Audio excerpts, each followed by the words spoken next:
Welcome to Nightfall Narratives, the podcast that goes where shadows and stories intersect to explore the eerie and enigmatic.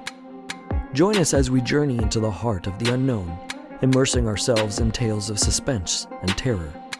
In each episode, we'll either read a spine-tingling tale, or we'll take a closer look at the art of writing, unraveling the mysteries of storycraft that make such tales so eerily effective.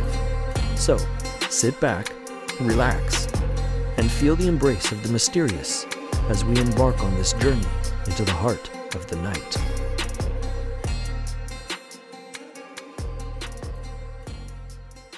Welcome back yet again to another episode of Nightfall Narratives. I'm your Nightfall narrator, R. Douglas Patton. In this episode, we're going to read Stave 2 of the classic tale, A Christmas Carol, by Charles Dickens. Be sure to stick around for the follow-up episode as we'll analyze and discuss the psychological archetype of the nurturing guide. We'll also talk about how you can implement this archetype into your own tale-telling to enhance your narratives and deepen your themes. So, without any further fanfare, Nightfall Narratives presents A Christmas Carol by Charles Dickens. Stave 2, the first of the three spirits. When Scrooge awoke, it was so dark that, looking out of bed, he could scarcely distinguish the transparent window from the opaque walls of his chamber. He was endeavoring to pierce the darkness with his ferret eyes, when the chimes of a neighboring church struck the 4 quarters. So he listened for the hour. To his great astonishment, the heavy bell went on from 6 to 7, and from 7 to 8, and regularly up to 12, then stopped. 12. It was past 2 when he went to bed. The clock was wrong. An icicle must have got into the works. 12. He touched the spring of his repeater to correct this most preposterous clock. Its rapid little pulse beat 12, and stopped. "Why, it isn't possible," said Scrooge, "that I can have slept through a whole day and far into another night. It isn't possible that anything has happened to the sun, and this is 12 at noon." The idea being an alarming one, he scrambled out of bed and groped his way to the window. He was obliged to rub the frost off with the sleeve of his dressing gown before he could see anything, and could see very little then. All he could make out was that it was still very foggy and extremely cold, and that there was no noise of people running to and fro, and making a great stir, as there unquestionably would have been if night had beaten off bright day, and taken possession of the world. This was a great relief, because 3 days after sight of this first of exchange paid to Mr. Ebenezer Scrooge or his order, and so forth, would have become a mere United States security if there were no days to count by.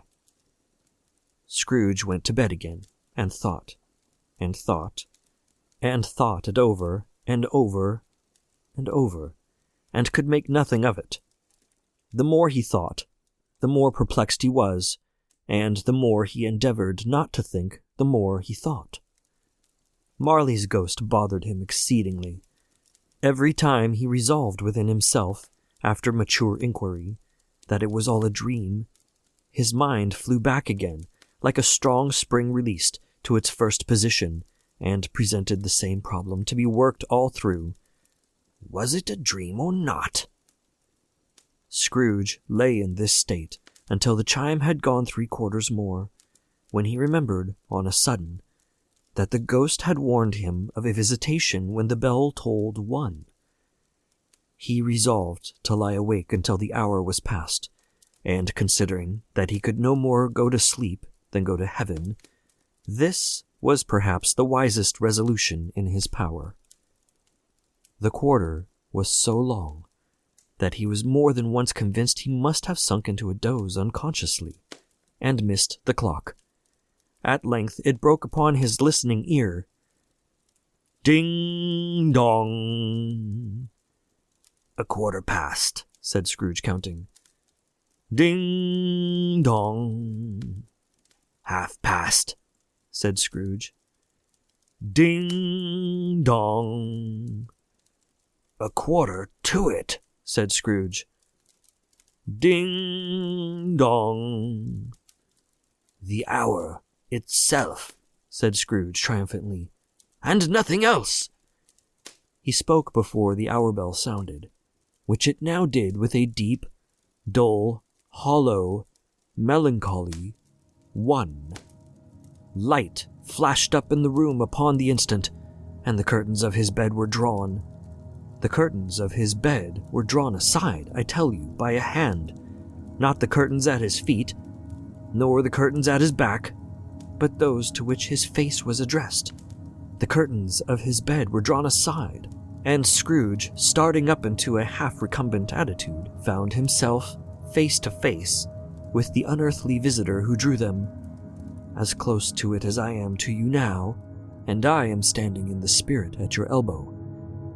It was a strange figure, like a child, yet not so like a child as like an old man, viewed through some supernatural medium, which gave him the appearance of having receded from the view and being diminished to a child's proportions.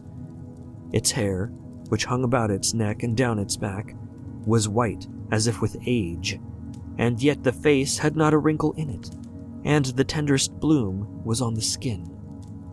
The arms were very long and muscular, the hands the same, as if its hold were of uncommon strength. Its legs and feet, most delicately formed, were, like those upper members, bare. It wore a tunic of the purest white, and round its waist was bound a lustrous belt, the sheen of which was beautiful. It held a branch of fresh green holly in its hand, and, in singular contradiction of that wintry emblem, had its dress trimmed with summer flowers. But the strangest thing about it was that from the crown of its head there sprung a bright, clear jet of light, by which all this was visible, and which was doubtless the occasion of its using, in its duller moments, a great extinguisher for a cap, which it now held under its arm. Even this, though, when Scrooge looked at it with increasing steadiness, was not its strangest quality, for as its belt sparkled and glittered now in one part and now in another, and what was light one instant, at another time was dark, so the figure itself fluctuated in its distinctness, being now a thing with one arm, now with one leg, now with 20 legs, now a pair of legs without a head, now a head without a body, of which dissolving parts no outline would be visible in the dense gloom wherein they melted away. And in the very wonder of this, it would be itself again, distinct and clear as ever. "Are you the spirit, sir, whose coming was foretold to me?" asked Scrooge. "I am." The voice was soft and gentle, singularly low, as if instead of being so close beside him, it were at a distance. "Who and what are you?" Scrooge demanded. "I am the ghost of Christmas past." "Long past?" inquired Scrooge, observant of its dwarfish stature. "No, your past." Perhaps Scrooge could not have told anybody why, if anybody could have asked him, but he had a special desire to see the spirit in his cap, and begged him to be covered. "What?" exclaimed the ghost. "Would you so soon put out with worldly hands the light I give? Is it not enough that you are one of those whose passions made this cap, and force me through whole trains of years to wear it low upon my brow?" Scrooge reverently disclaimed all intention to offend or any knowledge of having willfully bonneted the spirit at any point of his life. He then made bold to inquire what business brought him there. "Your welfare," said the ghost. Scrooge expressed himself much obliged, but could not help thinking that a night of unbroken rest would have been more conducive to that end. The spirit must have heard him thinking, for it said immediately, "Your reclamation, then. Take heed. It put out its strong hand as it spoke, and clasped him gently by the arm. "Rise, and walk with me." It would have been in vain for Scrooge to plead that the weather and the hour were not adapted to pedestrian purposes, that bed was warm, and the thermometer a long way below freezing, that he was clad but lightly in his slippers, dressing gown, and nightcap, and that he had a cold upon him at that time. The grasp, though gentle as a woman's hand, was not to be resisted. He rose, but finding that the spirit made towards the window, clasped his robe in supplication. "I am mortal," Scrooge remonstrated, "and liable to fall." "Bear but a touch of my hand there," said the spirit, laying it upon his heart, "and you shall be upheld in more than this." As the words were spoken, they passed through the wall and stood upon an open country road, with fields on either hand. The city had entirely vanished, not a vestige of it was to be seen. The darkness and the mist had vanished with it, for it was a clear, cold winter day, with snow upon the ground. "Good heaven!" said Scrooge, clasping his hands together as he looked about him. "I was bred in this place! I was a boy here!" The spirit gazed upon him mildly. Its gentle touch, though it had been light and instantaneous, appeared still present to the old man's sense of feeling. He was conscious of 1,000 odors floating in the air, each one connected with 1,000 thoughts and hopes and joys and cares long, long forgotten. "Your lip is trembling," said the ghost. "And what is that upon your cheek?" Scrooge muttered, with an unusual catching in his voice, that it was a pimple, and begged the ghost to lead him where he would. "You recollect the way?" inquired the spirit. "Remember it!" cried Scrooge with fervor. "I could walk it blindfold." "Strange to have forgotten it for so many years," observed the ghost. "Let us go on." They walked along the road, Scrooge recognizing every gate and post and tree, until a little market town appeared in the distance, with its bridge, its church, and winding river. Some shaggy ponies now were seen trotting towards them, with boys upon their backs, who called to other boys in country gigs and carts, driven by farmers. All these boys were in great spirits, and shouted to each other, until the broad fields were so full of merry music that the crisp air laughed to hear it. "These are but shadows of things that have been," said the ghost. "They have no consciousness of us." The jocund travelers came on, and as they came, Scrooge knew and named them, every one. Why, he was rejoiced beyond all bounds to see them. Why did his cold eye glisten and his heart leap up as they went past? Why was he filled with gladness when he heard them give each other a Merry Christmas as they parted at crossroads and byways for their several homes? What was Merry Christmas to Scrooge? Out upon Merry Christmas! What good had it ever done to him? "The school is not quite deserted," said the ghost. "A solitary child, neglected by his friends, is left there still." Scrooge said he knew it, and he sobbed. They left the high road by a well-remembered lane, and soon approached a mansion of dull red brick with a little weathercock-surmounted cupola on the roof and a bell hanging in it. It was a large house, but one of broken fortunes, for the spacious offices were little used, their walls were damp and mossy, their windows broken, and their gates decayed. Fowls clucked and strutted in the stables, and the coach-houses and sheds were overrun with grass. Nor was it more retentive of its ancient state within, for entering the dreary hall and glancing through the open doors of many rooms, they found them poorly furnished, cold, and vast. There was an earthy savor in the air, a chilly barrenness in the place, which associated itself somehow with too much getting up by candlelight, and not too much to eat. They went, the ghost and Scrooge, across the hall to a door at the back of the house. It opened before them, and disclosed a long, bare, melancholy room, made barer still by lines of plain deal forms and desks. At one of these, a lonely boy was reading near a feeble fire, and Scrooge sat down upon a form and wept to see his poor forgotten self as he used to be.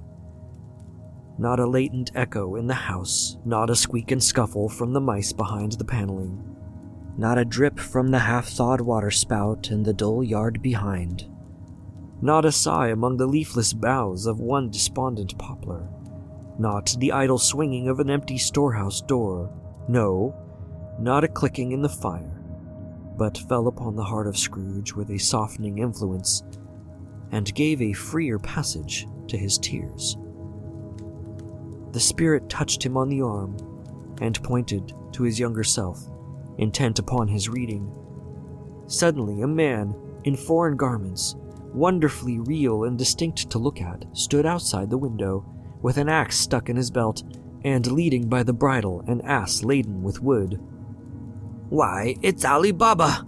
Scrooge exclaimed in ecstasy. "It's dear old honest Ali Baba! Yes, yes, I know. One Christmas time, when yonder solitary child was left here all alone, he did come, for the first time, just like that. Poor boy! And Valentine," said Scrooge, "and his wild brother Orson. There they go. And what's his name, who was put down in the drawers, asleep at the gate of Damascus? Don't you see him? And the Sultan's groom, turned upside down by the genie. There he is upon his head. Serve him right, I'm glad of it. What business had he to be married to the princess?" To hear Scrooge expending all the earnestness of his nature on such subjects, in a most extraordinary voice between laughing and crying, and to see his heightened and excited face, would have been a surprise to his business friends in the city, indeed. "There's the parrot!" cried Scrooge. "Green body and yellow tail, with a thing like a lettuce growing out of the top of his head. There he is! Poor Robin Crusoe, he called him, when he came home again after sailing round the island. Poor Robin Crusoe! Where have you been, Robin Crusoe? The man thought he was dreaming, but he wasn't. It was the parrot, you know. There goes Friday, running for his life, to the little creek. Halloa! Hoop! Halloo!" Then, with a rapidity of transition very foreign to his usual character, he said, in a pity for his former self, "Poor boy," and cried again. "I wish," Scrooge muttered, putting his hand in his pocket, and looking about him after drying his eyes with his cuff. "But it's too late now." "What is the matter?" asked the spirit. "Nothing," said Scrooge. "Nothing. There was a boy singing a Christmas carol at my door last night. I should like to have given him something. That's all." The ghost smiled thoughtfully, and waved its hand, saying as it did so, "Let us see another Christmas." Scrooge's former self grew larger at the words, and the room became a little darker and more dirty. The panels shrunk, the windows cracked, fragments of plaster fell out of the ceiling, and the naked laths were shown instead. But how all this was brought about, Scrooge knew no more than you do. He only knew that it was quite correct, that everything had happened so, that there he was, alone again, when all the other boys had gone home for the jolly holidays. He was not reading now, but walking up and down despairingly. Scrooge looked at the ghost, and, with a mournful shaking of his head, glanced anxiously towards the door. It opened, and a little girl, much younger than the boy, came darting in, and put her arms about his neck, and often kissing him, addressing him as her "Dear, dear brother." "I have come to bring you home, dear brother," said the child, clapping her tiny hands, and bending down to laugh. "To bring you home, home, home." "Home, little Fan?" returned the boy. "Yes," said the child, brimful of glee. "Home for good and all, home for ever and ever. Father is so much kinder than he used to be, that home's like heaven. He spoke so gently to me one dear night when I was going to bed, that I was not afraid to ask him once more if you might come home. And he said yes, you should, and sent me in a coach to bring you. And you're to be a man," said the child, opening her eyes, "and are never to come back here. But first, we're to be together all the Christmas long and have the merriest time in all the world." "You are quite a woman, little Fan," exclaimed the boy. She clapped her hands and laughed, and tried to touch his head, but being too little, laughed again, and stood on tiptoe to embrace him. Then she began to drag him, in her childish eagerness, towards the door, and he, nothing loth go, accompanied her. A terrible voice in the hall cried, "Bring down Master Scrooge's box there!" And in the hall appeared the schoolmaster himself, who glared on Master Scrooge with a ferocious condescension, and threw him into a dreadful state of mind by shaking hands with him. He then conveyed him and his sister into the veriest old well of a shivering best parlor that ever was seen, where the maps upon the wall and the celestial and terrestrial globes in the windows were waxy with cold. Here he produced a decanter of a curiously light wine and a block of a curiously heavy cake, and administered installments of those dainties to the young people, at the same time sending out a meager servant to offer a glass of something to the postboy, who answered that he thanked the gentleman, but if it was the same tap as he had tasted before, he had rather not. Master Scrooge's trunk being by this time tied onto the top of the chaise, the children bade the schoolmaster goodbye right willingly, and getting into it, drove gaily down the garden sweep, the quick wheels dashing the hoarfrost and snow from off the dark leaves of the evergreens like spray. "Always a delicate creature, whom a breath might have withered," said the ghost. "But she had a large heart." "So she had," cried Scrooge. "You're right. I will not gainsay it, spirit. God forbid." "She died a woman," said the ghost, "and had, as I think, children." "One child," Scrooge returned. "True," said the ghost. "Your nephew." Scrooge seemed uneasy in his mind and answered briefly, "Yes." Although they had but that moment left the school behind them, they were now in the busy thoroughfares of a city, where shadowy passengers passed and repassed, where shadowy carts and coaches battled for the way, and all the strife and tumult of a real city were. It was made plain enough by the dressing of the shops that here too it was Christmas time again, but it was evening, and the streets were lighted up. The ghost stopped at a certain warehouse door and asked Scrooge if he knew it. "Know it?" said Scrooge. "I was apprenticed here." They went in, at sight of an old gentleman in a Welsh wig, sitting behind such a high desk that if he had been 2 inches taller, he must have knocked his head against the ceiling. Scrooge cried in great excitement, "Why, it's old Fezziwig! Bless his heart, it's Fezziwig alive again!" Old Fezziwig laid down his pen and looked up at the clock, which pointed to the hour of 7.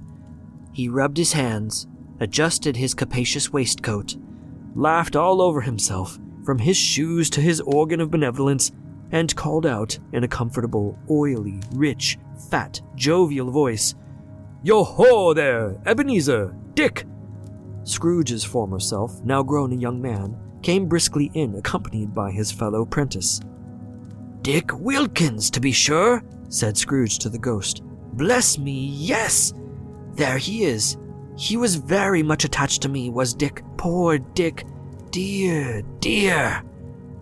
"Yo-ho, my boys," said Fezziwig. "No more work tonight. Christmas Eve, Dick. Christmas, Ebenezer.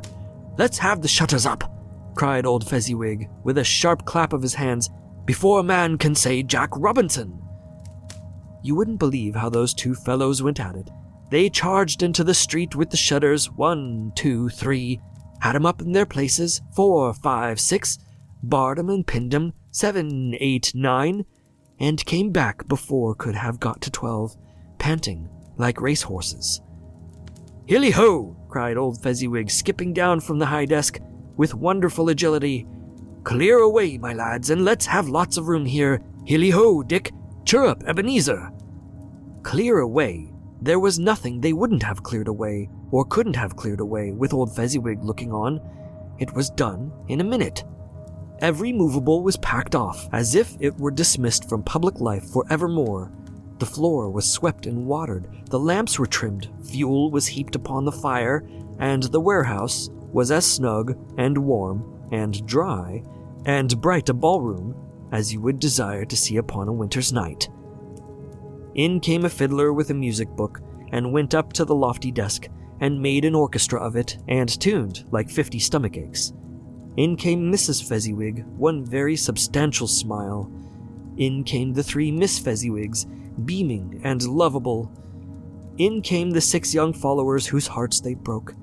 In came all the young men and women employed in the business. In came the housemaid with her cousin the baker. In came the cook with her brother's particular friend the milkman. In came the boy from over the way, who was suspected of not having board enough from his master, trying to hide himself behind the girl from next door but one, who was proved to have her ears pulled by her mistress. In they all came, one after another, some shyly, some boldly, some gracefully, some awkwardly, some pushing, some pulling. In they all came, anyhow and everyhow.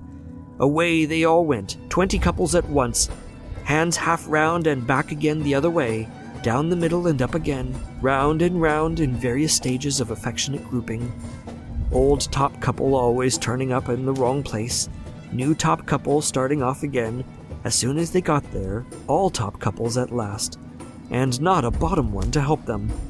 When this result was brought about, old Fezziwig, clapping his hands to stop the dance, cried out, "Well done!" And the fiddler plunged his hot face into a pot of porter, especially provided for that purpose.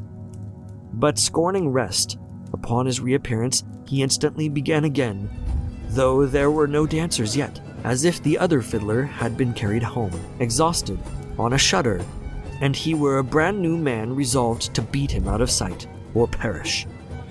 There were more dances, and there were forfeits, and more dances, and there was cake, and there was negus, and there was a great piece of cold roast, and there was a great piece of cold boiled, and there were mince pies, and plenty of beer. But the great effect of the evening came after the roast and the boiled, when the fiddler, an artful dog, mind, the sort of man who knew his business better than you or I could have told it him, struck up Sir Roger de Coverley. Then old Fezziwig stood out to dance with Mrs. Fezziwig, top couple too, with a good stiff piece of work cut out for them, 3 or 4 and 20 pair of partners, people who were not to be trifled with, people who would dance, and had no notion of walking. But if they had been twice as many, 4 times, old Fezziwig would have been a match for them, and so would Mrs. Fezziwig. As to her, she was worthy to be his partner in every sense of the term. If that's not high praise, tell me higher, and I'll use it. A positive light appeared to issue from Fezziwig's calves. They shone in every part of the dance like moons. You couldn't have predicted, at any given time, what would have become of them next. And when old Fezziwig and Mrs. Fezziwig had gone all through the dance, advance and retire, both hands to your partner, bow and curtsy, corkscrew, thread the needle, and back again to your place, Fezziwig cut so deftly that he appeared to wink with his legs, and came upon his feet again without a stagger. When the clock struck 11, this domestic ball broke up. Mr. and Mrs. Fezziwig took their stations, one on either side of the door, and shaking hands with every person individually as he or she went out, wished him or her a Merry Christmas. When everybody had retired but the 2 princesses, they did the same to them, and thus the cheerful voices died away, and the lads were left to their beds, which were under a counter in the back shop. During the whole of this time, Scrooge had acted like a man out of his wits. His heart and soul were in the scene, and with his former self. He corroborated everything, remembered everything, enjoyed everything, and underwent the strangest agitation. It was not until now, when the bright faces of his former self and Dick were turned from them, that he remembered the ghost, and became conscious that it was looking full upon him. while the light upon his head burnt very clear. "A small matter," said the ghost, "to make these silly folks so full of gratitude." "Small!" echoed Scrooge. The spirit signed to him to listen to the two apprentices, who were pouring out their hearts in praise of Fezziwig, and when he had done so, said, "Why, is it not? He has spent but a few pounds of your mortal money, 3 or 4 perhaps. Is that so much that he deserves this praise?" "It isn't that," said Scrooge, heated by the remark, and speaking unconsciously like his former, not his latter self. "It isn't that, Spirit. He has the power to render us happy or unhappy, to make our service light or burdensome, a pleasure or a toil. Say that his power lies in words and looks, in things so slight and insignificant that it is impossible to add and count them up. What then? The happiness he gives is quite as great as if it cost a fortune." He felt the spirit's glance and stopped. "What is the matter?" asked the ghost. "Nothing particular," said Scrooge. "Something, I think," the ghost insisted. "No," said Scrooge. "No. I should like to be able to say a word or two to my clerk just now, that's all." His former self turned down the lamps as he gave utterance to the wish, and Scrooge and the ghost again stood side by side in the open air. "My time grows short," observed the spirit. "Quick!" This was not addressed to Scrooge, or to anyone whom he could see, but it produced an immediate effect, for again Scrooge saw himself. He was older now, a man in the prime of life. His face had not the harsh and rigid lines of later years, but it had begun to wear the signs of care and avarice. There was an eager, greedy, restless motion in the eye, which showed the passion that had taken root, and where the shadow of the growing tree would fall. He was not alone, but sat by the side of a fair young girl in a mourning dress, in whose eyes there were tears, which sparkled in the light that shone out of the ghost of Christmas past. "It matters little," she said softly, "to you, very little. Another idol has displaced me, and if it can cheer and comfort you in time to come, as I would have tried to do, I have no just cause to grieve." "What idol has displaced you?" he rejoined. "A golden one." "This is the 11-handed dealing of the world," he said. "There is nothing on which it is so hard as poverty, and there is nothing it professes to condemn with such severity as the pursuit of wealth." "You fear the world too much," she answered gently. "All your other hopes have merged into the hope of being beyond the chance of its sordid reproach. I have seen your nobler aspirations fall off one by one, until the master passion, gain, engrosses you, have I not?" "What then?" he retorted. "Even if I have grown so much wiser, what then? I am not changed towards you." She shook her head. "Am I?" "Our contract is an old one. It was made when we were both poor and content to be so, until, in good season, we could improve our worldly fortune by our patient industry. You are changed. When it was made, you were another man." "I was a boy," he said impatiently. "Your own feeling tells you that you are not what you are," she returned. "I am. That which promised happiness when we were one in heart is fraught with misery now that we are two. How often and how keenly I have thought of this, I will not say. It is enough that I have thought of it and can release you." "Have I ever sought release?" "In words, no, never." "In what, then?" "In a changed nature, in an altered spirit, in another atmosphere of life, another hope as its great end, in everything that made my love of any worth or value in your sight." "If this had never been between us," said the girl, looking mildly but with steadiness upon him, "tell me, would you seek me out and try to win me now?" "Oh, no." He seemed to yield to the justice of this supposition, in spite of himself, but he said with a struggle, "You think not." "I would gladly think otherwise if I could," she answered. "Heaven knows, when I have learnt a truth like this, I know how strong and irresistible it must be. But if you were free today, tomorrow, yesterday, can even I believe that you would choose a dowerless girl, you who, in your very confidence with her, weigh everything by gain, or choosing her, if for a moment you were false enough to your one guiding principle to do so? Do I not know that your repentance and regret would surely follow? I do, and I release you, with a full heart, for the love of him you once were." He was about to speak, but with her head turned from him, she resumed, "You may. The memory of what is past half makes me hope you will have pain in this, a very, very brief time, and you will dismiss the recollection of it gladly as an unprofitable dream, from which it happened well that you awoke. May you be happy in the life you have chosen." She left him, and they parted. "Spirit," said Scrooge, "show me no more. Conduct me home. Why do you delight to torture me?" "One shadow more," exclaimed the ghost. "No more," cried Scrooge. "No more. I don't wish to see it. Show me no more." But the relentless ghost pinioned him in both his arms and forced him to observe what happened next. They were in another scene and place, a room not very large or handsome, but full of comfort.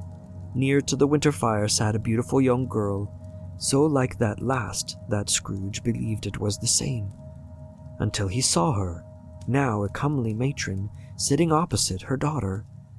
The noise in this room was perfectly tumultuous, for there were more children there than Scrooge, in his agitated state of mind, could count, and unlike the celebrated herd in the poem, they were not 40 children conducting themselves like one, but every child was conducting itself like 40. The consequences were uproarious beyond belief, but no one seemed to care. On the contrary, the mother and daughter laughed heartily, and enjoyed it very much, and the latter, soon beginning to mingle in the sports, got pillaged by the young brigands most ruthlessly. What would I not have given to be one of them, though I never could have been so rude. No, no, I wouldn't for the wealth of all the world have crushed that braided hair, and torn it down, and for the precious little shoe, I wouldn't have plucked it off, God bless my soul, to save my life. As to measuring her waist in sport, as they did, bold young brood, I couldn't have done it. I should have expected my arm to have grown round it for a punishment, and never come straight again, and yet I should have dearly liked, I own, to have touched her lips, to have questioned her, that she might have opened them, to have looked upon the lashes of her downcast eyes, and never raised a blush, to have let loose waves of hair, an inch of which would be a keepsake beyond price. In short, I should have liked, I do confess, to have had the lightest license of a child, and yet to have been man enough to know its value. But now a knocking at the door was heard, and such a rush immediately ensued that she, with laughing face and plundered dress, was borne towards it, the center of a flushed and boisterous group, just in time to greet the father, who came home attended by a man laden with Christmas toys and presents.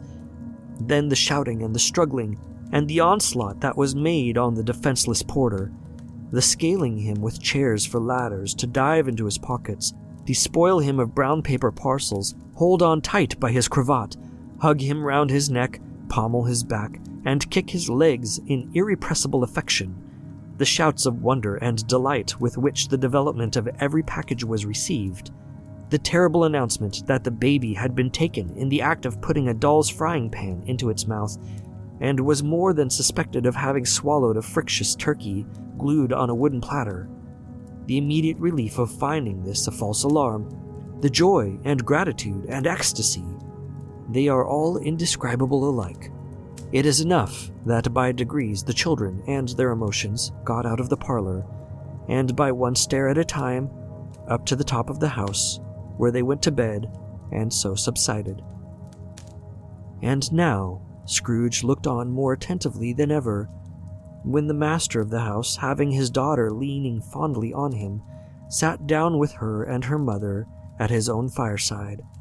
And when he thought that such another creature, quite as graceful and as full of promise, might have called him father, and been a springtime in the haggard winter of his life, his sight grew very dim indeed.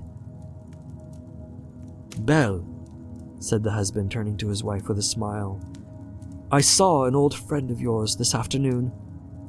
"Who was it?" Guess." "How can I? Tut, don't I know?" she added in the same breath, laughing as he laughed. "Mr. Scrooge." Mr. Scrooge it was. I passed his office window, and as it was not shut up, and he had a candle inside, I could scarcely help seeing him. His partner lies upon the point of death, I hear, and there he sat alone, quite alone in the world, I do believe. "Spirit," said Scrooge in a broken voice, "remove me from this place." "I told you these were shadows of the things that have been," said the ghost, "that they are what they are. Do not blame me." "Remove me!" Scrooge exclaimed. "I cannot bear it." He turned upon the ghost, and seeing that it looked upon him with a face, in which in some strange way there were fragments of all the faces it had shown him, wrestled with it. "Leave me! Take me back! Haunt me no longer!" In the struggle, if that can be called a struggle, in which the ghost, with no visible resistance on its own part, was undisturbed by any effort of its adversary, Scrooge observed that its light was burning high and bright, and dimly connecting that with its influence over him, he seized the extinguisher cap, and by a sudden action pressed it down upon its head. The spirit dropped beneath it, so that the extinguisher covered its whole form, but though Scrooge pressed it down with all his force, he could not hide the light which streamed from under it in an unbroken flood upon the ground. He was conscious of being exhausted and overcome by an irresistible drowsiness, and, further, of being in his own bedroom. He gave the cap a parting squeeze, in which his hand relaxed, and had barely time to reel to bed before he sank into a heavy sleep. As the shadows lengthen and the night falls, we come to the end of another episode of Nightfall Narratives.